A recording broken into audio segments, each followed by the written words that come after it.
مجھے اس کا مجرا دیکھتے ہوئے مسلسل 10واں دن تھا۔ کیا غضب کی چیز تھی! اس کا نام بلبل تھا۔ جو وہ ناچتی اور تھرکتی تھی تو جیسے سب تماش بین مہو ہو جاتے۔ میں ہر قیمت پر اسے حاصل کرنا چاہتا تھا۔ اس دن مجرے کے دوران وہ بجھی بجھی سے دکھائی دے رہی تھی۔ اس کے ناچ میں وہ روانی بھی نہیں تھی، لیکن مجھے اس سے ملنا تھا، بات کرنی تھی اور معاملات طے کرنے تھے۔ مجرے کے اختتام پہ جب سب تماش بین چلے گئے تو میں بھی اٹھا۔ وہ کوٹھے کی بالکونی میں اپنی نائکا کے ساتھ کسی بات پر الجھ رہی تھی۔ دروازے کے تھوڑا سا قریب ہوا تو میں نے سنا کہ وہ اس سے رو رو کر مزید رقم کا مطالبہ کر رہی تھی، مگر نائکا اس کو دھتکار رہی تھی اور آخر میں غصے میں وہ بلبل کو اگلے دن وقت پہ آنے کا کہہ کر وہاں سے بڑبڑاتی ہوئی نکل گئی۔ بلبل کو پیسوں کی اشد ضرورت ہے، یہ جان کر میرے اندر خوشی کی ایک لہر دوڑ گئی۔ چہرے پر شیطانی مسکراہٹ پھیل گئی کہ وہ ضرورت پوری کر کے میں اس کے ساتھ جو چاہے کر سکتا ہوں۔ میں اس کی جانب بڑھا۔ اس کا چہرہ دوسری طرف تھا اور وہ برقع پہن رہی تھی۔ پاس جا کر میں نے اسے پکارا تو وہ میری طرف مڑی۔ اس کا چہرہ آنسوؤں سے تر اور برف کی مانند ایسے سفید تھا جیسے کسی نے اس کا سارا خون نکال لیا ہو۔ اس کی یہ حالت دیکھ کر میں چکرا سا گیا اور اس سے پوچھا کہ کیا ہوا ہے، وہ ایسے کیوں رو رہی ہے۔ میری طرف دیکھتے ہوئے وہ چند لمحے خاموش رہی اور میرے دوبارہ پوچھنے پر گھٹی گھٹی آواز میں بولی، ماں مر گئی کیا؟ جب مجھے اس کی سمجھ نہیں آئی تو وہ بے اختیار روتے ہوئے دوبارہ بولی کہ آج میری ماں مر گئی۔ اس جواب سے جیسے میرے منہ کو تالا لگ گیا۔ میری شیطانی ہوس جس کو پورا کرنے کے لیے میں اس کی جانب آیا تھا مجھ سے میلوں دور بھاگ گئی۔ تو تم یہاں کیا کر رہی ہو؟ میں نے غصے اور حیرت سے اس سے پوچھا۔ کفن دفن کے پیسے نہیں ہیں میرے پاس، اس لیے میں مجرا کرنے آئی تھی، مگر نائکا آج پیسے ہی نہیں دے رہی، کہتی ہے بہت مندی ہے۔ تماش بین کوٹھے پر نہیں آتے، جو آتے ہیں وہ پہلے کی طرح کچھ لوٹاتے نہیں۔ وہ کہہ رہی ہے کہ عیدی والوں سے اپنی ماں کے کفن دفن کا انتظام کروا لو۔ اتنا کہہ کر وہ برقع پہن کر کوٹھے سے باہر نکل آئی۔ میں بھی اس کے پیچھے چل پڑا۔ میں تمہاری ماں کے کفن دفن کا بندوبست کرتا ہوں۔ وہ چند لمحے مجھے مشکوک نظروں سے دیکھتی رہی، پھر خاموشی سے میرے ساتھ بیٹھ گئی۔ گاڑی ٹیکسٹائل سے باہر نکالتے ہوئے میں نے بلبل سے اس کے گھر کا پتہ پوچھا۔ وہ علاقہ میرے لیے نیا نہیں تھا، کئی بار میں وہاں سے گزرا ہوا تھا۔ میں نے گاڑی اس کی طرف موڑ دی۔ سارا راستہ وہ خاموشی سے روتی رہی۔ میرے پاس اس کو تسلی دینے کے لیے الفاظ بھی نہیں تھے۔ کچھ دیر میں ہم بلبل کے گھر پہنچ گئے۔ یہ چھوٹا سا ایک کمرے کا گھر تھا۔ صحن کے بیچ میں چارپائی پر اس کی ماں کی لاش ایک گدیلے کمبل میں لپٹی پڑی تھی۔ صحن میں بلب کی پہلی روشنی وہاں بسنے والوں اور گھر کی حالت چیخ چیخ کر عیاں کر رہی تھی۔ چارپائی کے پاس دو بوڑھی عورتیں بیٹھی تھیں۔ ایک کی گود میں 7-8 ماہ کا بڑا گول مٹول اور پیارا سا بچہ کھیل رہا تھا۔ آدھی رات ہونے کو آئی تھی۔ جیسے ہی بلبل گھر میں داخل ہوئی، وہ بوڑھی عورتیں بچہ اسے سونپتے اور دیر آنے کی وجہ سے ناراضگی کا اظہار کرتے ہوئے وہاں سے رخصت ہو گئی۔ بلبل بچے کو لے کر کمرے کی طرف گئی۔ کیا یہ بلبل کا بچہ ہے؟ یہ ایک نیا انکشاف تھا کہ بلبل شادی شدہ بھی ہے۔ چند لمحوں بعد وہ کمرے سے باہر آئی، مجھے یوں ہی کھڑا دیکھ کر پھر کمرے میں گئی اور ایک پرانی کرسی اٹھا لائی۔ سیٹھ جی معذرت، میرے گھر میں آپ کو بٹھانے کے لیے کوئی چیز نہیں ہے، وہ کرسی رکھتے ہوئے شرمندگی سے بولی۔ میں سر ہلاتے ہوئے اس کرسی پر بیٹھ گیا۔ کچھ سمجھ نہیں آ رہا تھا کہاں سے شروع کروں۔ تمہارا اصل نام کیا ہے؟ بلبل، بالآخر میں نے اسے پوچھا۔ وہ چپ رہی، شاید بتانا ہی نہیں چاہ رہی تھی۔ افشاں، میرے دوبارہ پوچھنے پر اس نے آہستہ سے کہا۔ بہت افسوس ہوا تمہاری ماں کی وفات کا۔ وہ خاموش رہی۔ تمہارا باپ، بھائی کوئی ہے؟ اس نے خاموشی سے نہیں میں سر ہلایا۔ یہ بچہ تمہارا ہے؟ اس نے پھر خاموشی سے ہاں میں سر ہلایا۔ تمہارا شوہر کہاں ہے؟ چند لمحوں بعد وہ بولی، چھوڑ گیا۔ تم ناچنے والی جگہ پر کیسے گئی؟ تم مجھے ناچنے گانے والی تو نہیں لگتی۔ اب وہ نظریں اٹھا کر مجھے دیکھتی ہوئی بولی، سیٹھ جی، قسمت وہاں لے گئی۔ گھر میں کوئی مرد نہیں تھا، ایک بیمار ماں اور بچے کی ذمہ داری تھی، کہیں اور کام نہیں ملا تو نہ چاہتے ہوئے بھی مجبوراً یہ راستہ اختیار کرنا پڑا۔ کچھ عرصے تک نائکا نے ناچ گانا سکھایا۔ وہ مجھے مجرا کرنے کے روزانہ 200 روپے دیتی ہے اور ساتھ میں تماش بینوں کا بچا کھچا کھانا جو میں گھر لا کے اپنی ماں کو کھلاتی ہوں اور خود بھی کھاتی ہوں۔ برقعے میں آتی جاتی ہوں جسے محلے میں کسی کو پتہ نہیں چلتا، اور ایک برہم قائم ہے۔ سیٹھ جی، ایسی کتنی ہی بے سہارا گمنام لڑکیاں معاشی حالات کے ہاتھوں مجبور ہو کر ان کوٹھوں پر ناچنے پر مجبور ہیں۔ آپ لوگوں کو کیا پتا کہ وہ کتنی مجبور ہو کر یہ قدم اٹھاتی ہیں۔ کوئی لڑکی اپنی خوشی سے یوں سب کے سامنے اپنا جسم، اپنی عزت نیلام نہیں کرتی۔ جو لڑکیاں ایک بار اس دلدل میں گر پڑتی ہیں پھر وہ دھنستی چلی جاتی ہیں اور پھر اس میں ہمیشہ کے لیے ڈوب جاتی ہیں۔ یہ سب کچھ بتاتے ہوئے افشاں کی نظروں میں بے بسی اور بے چارگی تھی، جیسے وہ کسی ناکردہ گناہوں کی سزا کاٹ رہی ہو۔ میں کچھ دیر اس کے چہرے کو دیکھتا رہا، پھر پرس سے چند نوٹ نکالے اور اس کے ہاتھ میں تھماتے ہوئے بولا، کل اپنی ماں کی تدفین کروا لینا اور بچے کے لیے کچھ خوراک اور گھر کے لیے راشن پانی لے لینا۔ وہ اتنے سارے نوٹ ایک ساتھ دیکھ کر حیران ہو گئی۔ کیا ہوا؟ میں نے اس کو یوں ہی چپ دیکھتے ہوئے پوچھا۔ سیٹھ جی، مجھے ان روپیوں کے بدلے کیا کرنا ہوگا؟ وہ ڈرتے ڈرتے پوچھ رہی تھی۔ اس کی بات سن کر مجھے اپنے آپ سے اتنی نفرت ہوئی کہ میں خواہش کرنے لگا کہ زمین پھٹ جائے اور میں اس میں سما جاؤں۔ مجھے احساس ہوا کہ میں ذلت اور اپنے کردار کی پستی کی آخری حد کو چھو رہا ہوں۔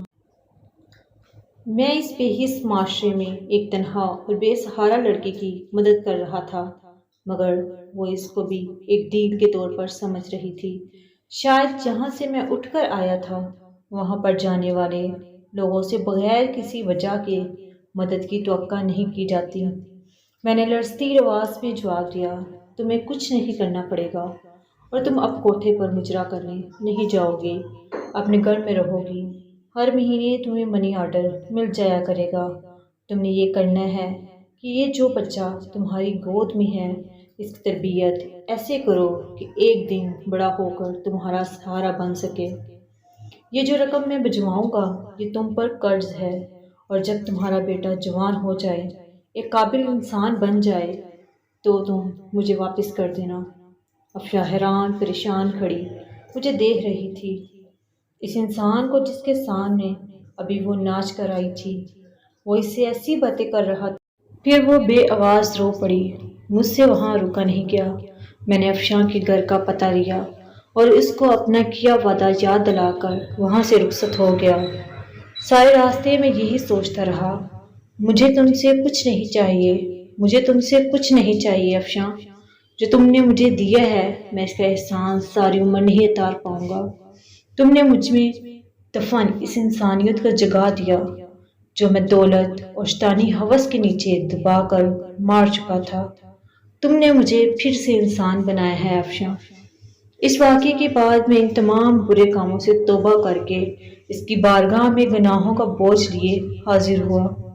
ہر روز اس کے سامنے اپنے گناہوں کا اعتراف کرتا، اس سے معافی کی درخواست کرتا رہا۔ میں باقاعدگی سے ہر ماہ افشاں کو منی آرڈر بھجواتا رہا۔ کئی دفعہ دل میں خیال آیا کہ میں اس مسیحا کو مل کر آؤں جس کی وجہ سے مجھے اس تمام گناہوں اور بدکاریوں سے نجات ملی، مگر ہر دفعہ ایک شرمندگی آڑے آتی رہی کہ کبھی میں اپنی شیطانی ہوس کے لیے اس کا پیاسا تھا، اور پھر وقت گزرتا چلا گیا، دن مہینوں میں بدلنے لگے اور مہینے سالوں میں تبدیل ہوتے گئے، مگر میں افشاں کو بھولا نہیں تھا۔ وہ بھی میری طرح بوڑھی ہو گئی ہوگی اور اس کا بیٹا بھی جوان ہو گیا ہوگا۔ پتہ نہیں کس قابل بنا ہوگا، اپنی ماں کا سہارا بنا ہوگا کہ نہیں۔ میرے بچے جوان ہو گئے تھے، زندگی اتار چڑھاؤ کے ساتھ مسلسل چل رہی تھی۔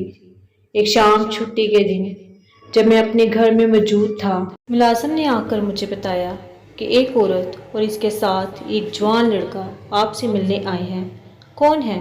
معلوم نہیں صاحب، پہلی بار ان کو دیکھا ہے، ملازم نے مؤدبانہ لہجے میں جواب دیا۔ اچھا، انہیں ڈرائنگ روم میں بٹھاؤ، میں آ رہا ہوں۔ کون ہو سکتا ہے؟ یہی سوچتے ہوئے میں ڈرائنگ روم کی طرف بڑھا۔ ایک عورت پر نور چہرے کے ساتھ سفید بڑی چادر میں خود کو چھپائے ہوئے ہاتھ میں ایک پرانی سی ڈائری لیے کھڑی تھی، اور اس کے ساتھ اچھے کپڑوں میں ملبوس ایک بڑا ہینڈسم نوجوان کھڑا تھا۔ اس لڑکے کو میں جانتا تھا، وہ ہمارے علاقے کے نیا ڈی ایس پی احمد تھا۔ اسلام سیٹھ جی، میں افشاں ہوں اور یہ میرا بیٹا احمد۔ جو ہی اس نے افشاں کا نام لیا، میرے ذہن میں اس کا ماضی کا چہرہ گھوم گیا، اور پھر مجھے پہچاننے میں دیر نہیں لگی کہ وہ افشاں تھی۔ آپ مجھے پہچان گئے نا؟ میں نے سر ہلاتے ہوئے ہاں میں جواب دیا اور ان کو بیٹھنے کا اشارہ کیا۔ افشاں پھر اپنے بیٹے سے مخاطب ہو کر بولی، احمد بیٹا، یہی ہے میرے مسیحا، جن کی بدولت تمہاری ماں گندگی کی دلدل میں گرتے گرتے نکلی، اور یہی ہیں جو تمہاری بھائی کا تمہیں یہاں اس مقام تک لانے کا ذریعہ ہے۔ میں ان کو جانتا ہوں امی جان، ان کا شمار علاقے کے معزز ترین افراد میں ہوتا ہے، مگر میں یہ نہیں جانتا تھا کہ مجھے اس مقام پر لانے میں ان کا کردار سب سے اہم ہے۔ سیٹھ صاحب، جس طرح آپ ہم بے سہارا اور بے کس لوگوں کی زندگی میں مسیحا بن کر آئے، اس کا احسان ہم کبھی نہیں بھولیں گے۔ احمد بڑی مشکور نظروں سے دیکھتا ہوا بڑی عاجزی سے بول رہا تھا، ایسے کہہ کر آپ لوگ مجھے شرمندہ مت کریں۔ میں نے افشاں کی طرف دیکھتے ہوئے کہا۔ آج اس کو پکارتے ہوئے بے اختیار میرے منہ سے افشاں بہن نکل گیا۔ میں خود حیران تھا، مگر یہ سچ تھا۔ افشاں صوفے سے اٹھی اور آگے بڑھ کر پرانی سی ڈائری مجھے تھماتے ہوئے کہنے لگی، سیٹھ جی، اس میں وہ تمام حساب درج ہیں، میری ماں کی تدفین سے لے کر آپ کے آخری منی آرڈر تک۔ میں نے ایک ایک پائی کا حساب رکھا، آپ کے دیے ہوئے پیسوں کا امانت کے طور پر استعمال کیا، اپنے بیٹے کو ایک قابل انسان بنایا۔ آپ نے مجھے 22 سال پہلے کہا تھا کہ یہ قرض تھا جب تمہارا بیٹا ایک قابل انسان بن جائے۔ کچھ لمحے خاموش رہنے کے بعد افشاں پھر سے بولی، سیٹھ جی، آج وہ وقت آ گیا ہے، میں آپ کے احسانوں کا بوجھ تو نہیں اتار سکتی، مگر جو پیسے آپ نے مجھے دیے تھے میرا بیٹا وہ ضرور اتارے گا، اور آپ سے درخواست ہے آپ انکار مت کریں۔ میں افشاں کو بڑی تحسین نظروں سے دیکھ رہا تھا۔ آخر اس نے وہ کر ہی دکھایا۔ یقیناً قول و قرار کو نبھانا، وعدے پر قائم رہنا ایک اچھے کردار کے حامل انسان کی بڑی نشانی ہے۔ یہ سب سن کر میرے دل میں اس کی عزت اور احترام اور بڑھ گیا۔ میں نے تم کو بہن کہا ہے افشاں بہن، اور میں کیسے تم سے یہ پیسے واپس لے سکتا ہوں؟ مجھے یوں شرمندہ مت کرو۔ میرے رکے رکے الفاظ بھی پیسے نہ لینے کی معذرت چھپی تھی، مگر وہ بس ضد تھی۔ مجھے اس کے سامنے ہار ماننا پڑی، اور وہ تمام پیسے جو میں نے اس کو منی آرڈر کی صورت میں بیچتا تھا، اس کو واپس لینے کے لیے حامی بھرنی پڑی۔ پھر وہ دونوں مجھے اپنے نئے گھر کا پتہ دے کر، ارم، میں نے تمہیں کسی سے ملوانا ہے، میرے ساتھ چلو گی؟ شام کو میں نے اپنی بیگم سے کہا، کیوں نہیں چلوں گی، مگر کون ہے اور کس سلسلے میں ملنا ہے؟ بیگم نے سوالات کی بچھاڑ کر دی۔ میں نے روبی بیٹی کے لیے ایک لڑکا پسند کیا ہے، تم مل لو، اگر تم کو پسند آ جائے تو پھر اس کے بعد روبی سے بات کر لینا۔ میں نے مختصر لفظوں میں اسے وجہ بتائی۔ اگلے دن میں اور میری بیگم ارم ناز افشاں کے گھر میں تھے۔ ارم کو بھی احمد بہت پسند آیا۔ ہم نے پھر افشاں سے احمد اور روبی کے رشتے کی بات کی۔ افشاں کو بھلا اس سے کیا اعتراض ہو سکتا تھا؟ وہ پھولے سے نہیں سما رہی تھی، اور یوں میری بیٹی کا رشتہ افشاں کے بیٹے احمد سے ہو گیا۔ وہ تعلق جو ایک طوائف اور تماش بین جیسے گندے رشتے سے شروع ہوا تھا، اس کا اختتام ایک نہایت مودبانہ رشتے کی شکل میں ہو گیا ہے۔ ہر انسان کو قدرت سدھرنے کا موقع ضرور دیتی ہے۔ کبھی گندگی کے ڈھیر سے اس کو ایسا سبق سکھا دیتی ہے، کبھی دو بھٹکے لوگوں ملا کر سیدھے راہ پر لے آتی ہے، اور انسان ساری زندگی اس کے مطابق گزارنے کو فخر محسوس کرتا ہے۔ کبھی وہ طوائف اور میں تماش بین تھا، مگر آج وہ میری منہ بولی بہن اور اس کا بیٹا میری بیٹی کا شوہر ہے، اور مجھے ان دونوں رشتوں پر فخر ہے۔